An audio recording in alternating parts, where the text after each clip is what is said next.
Assalamualaikum warahmatullahi wabarakatuh, rekan-rekan dan saudara semua. Selamat datang di kanal ini. Kali ini, kita akan membedah sebuah diskursus yang melampaui sekadar estetika bangunan. Kita berbicara tentang bagaimana memanifestasikan nilai langit ke dalam struktur bumi melalui arsitektur ruang keluarga Islami, sebagai benteng kehormatan dan mahakarya ketentraman. Ini bukan sekadar tentang ornamen, tapi tentang mentransformasi filosofi syariah ke dalam desain spasial kontemporer yang relevan dengan tantangan zaman. Mari kita mulai perjalanan intelektual ini. Bayangkan sebuah rumah yang tidak hanya melindungi fisik, tapi juga menjaga kehormatan penghuninya. Sebagai perancang, kita sering terjebak pada tampilan, padahal esensi rumah dalam Islam adalah sakan, yaitu tempat bermuaranya ketenangan. Landasan filosofis kita berangkat dari perintah untuk menjaga privasi, sebagaimana dalam surah An-Nur ayat 27, di mana kita diingatkan untuk tidak memasuki rumah yang bukan milik kita sebelum meminta izin dan memberi salam. Hal ini membuktikan bahwa batas dalam arsitektur Islami bukan untuk memisahkan, melainkan untuk memuliakan interaksi sosial di dalamnya. Kita akan melihat bagaimana izin ini diterjemahkan menjadi hierarki ruang yang cerdas. Selanjutnya, mari kita lihat 3 pilar utama yang menyangga konsep ini. Ada 3 pilar yang harus menjadi DNA setiap garis gambar kita, yaitu pertama, privasi, kesederhanaan, dan keramah tamahan. Privasi bukan berarti antisosial. Ia adalah mekanisme untuk melindungi pandangan, suara, dan aktivitas domestik dari ruang publik agar rumah tetap menjadi zona nyaman. Pilar kedua, modesti, atau kesederhanaan, yaitu menantang kita untuk menolak israf, atau berlebihan dalam penggunaan material hanya demi gengsi.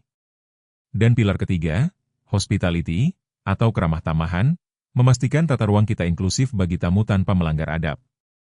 Ingatlah surah An-Nur ayat 58 tentang 3 waktu privasi, yang menjadi dasar bahwa ruang harus memiliki fleksibilitas untuk menjaga aurat penghuninya di waktu-waktu tertentu. Dari pilar filosofis, selanjutnya, mari kita turunkan ke dalam zonasi praktis di lapangan. Masalah besar pada rumah modern adalah tabrakan pandangan langsung dari pintu depan ke ruang keluarga. Dalam desain berbasis syariah, kita menerapkan hierarki zonasi. Kita bagi menjadi public zone untuk penerimaan tamu, transition buffer atau foyer sebagai pemutus sumbu lurus, dan semi-private zone sebagai inti keluarga yang terlindungi. Ruang keluarga diletakkan secara strategis agar tidak langsung terbaca dari pintu utama. Hal ini sesuai dengan hadis Rasulullah SAW bahwa syariat meminta izin itu ada justru untuk menjaga pandangan. Hadis riwayat Bukhari ke Muslim. Sebagai arsitek, tugas kita adalah menciptakan benteng visual melalui desain yang mengalir namun tetap beretika. Selanjutnya, bagaimana kita membawa cahaya masuk tanpa mengorbankan privasi tersebut? Solusinya adalah penggunaan mashrobia atau secondary skin. Ini adalah filter cahaya beradab yang memastikan privasi visual tetap terjaga tanpa harus menutup aliran udara dan cahaya alami. Kita juga bisa mengadopsi bukaan atas atau high-level windows agar ruangan terang namun tidak menjadi etalase bagi orang di luar.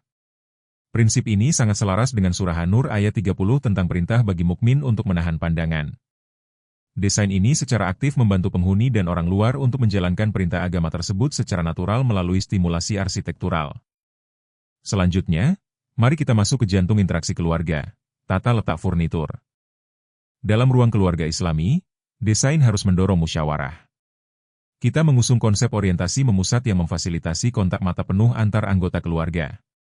Penting bagi kita untuk menyediakan jarak sirkulasi yang memadai agar tidak ada posisi sudut pandang buta yang membuat anggota keluarga merasa terisolasi. Perhatikan larangan berbisik hanya berdua jika ada orang ketiga dalam hadis Bukhari dan Muslim. Arsitektur kita harus menolak pengucilan spasial.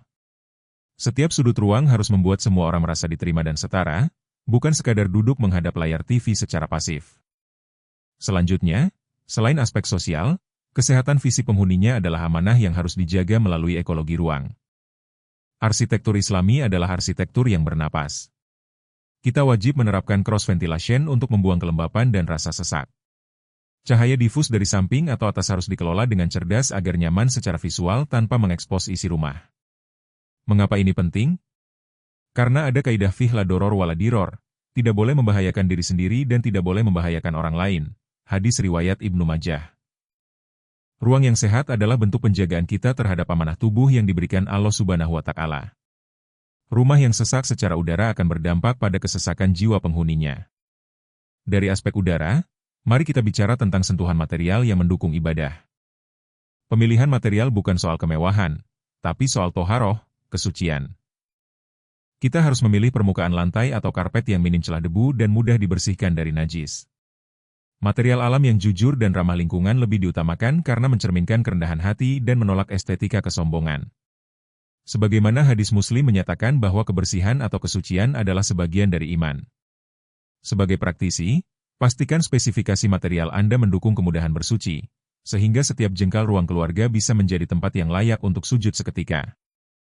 Selanjutnya, bagaimana dengan hiasan dinding? Disinilah estetika tanzih berperan.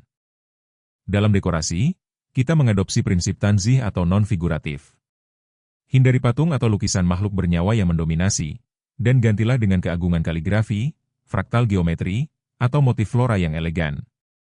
Dekorasi berfungsi sebagai zikir visual yang menenangkan, bukan untuk mengintimidasi atau memamerkan kekayaan.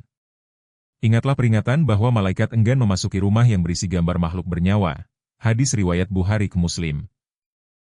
Mari kita ciptakan ruang yang mengundang kehadiran rahmat Allah melalui seni yang beradab dan penuh makna spiritual.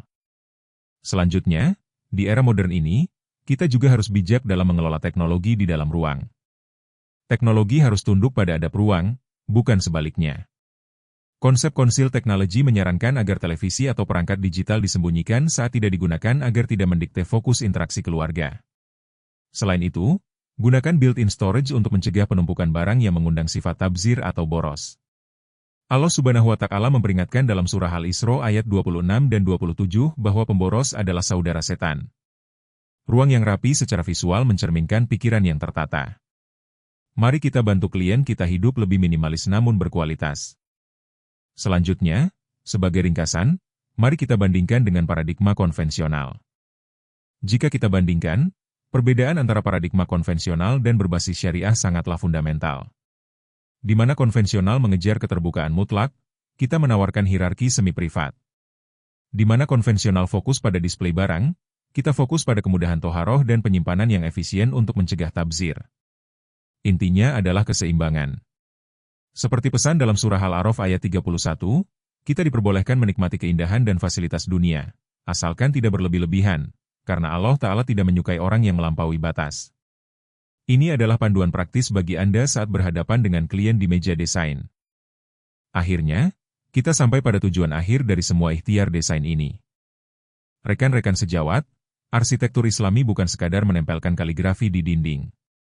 Ini adalah rekayasa ruang agar nilai-nilai syariah bisa hidup dan dihirup setiap hari oleh penghuninya. Mari kita wujudkan ruang keluarga sebagai madrasah pertama bagi anak-anak kita dan taman sakinah yang sesungguhnya. Sebagaimana Allah Ta'ala berfirman dalam surah An-Nahl ayat 80, bahwa Allah Ta'ala menjadikan rumah-rumahmu sebagai tempat tinggal yang memberikan ketenangan, atau disebut sakan.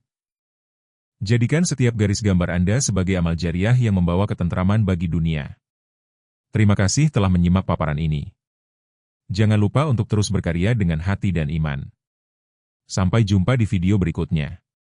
Wassalamualaikum warahmatullahi wabarakatuh.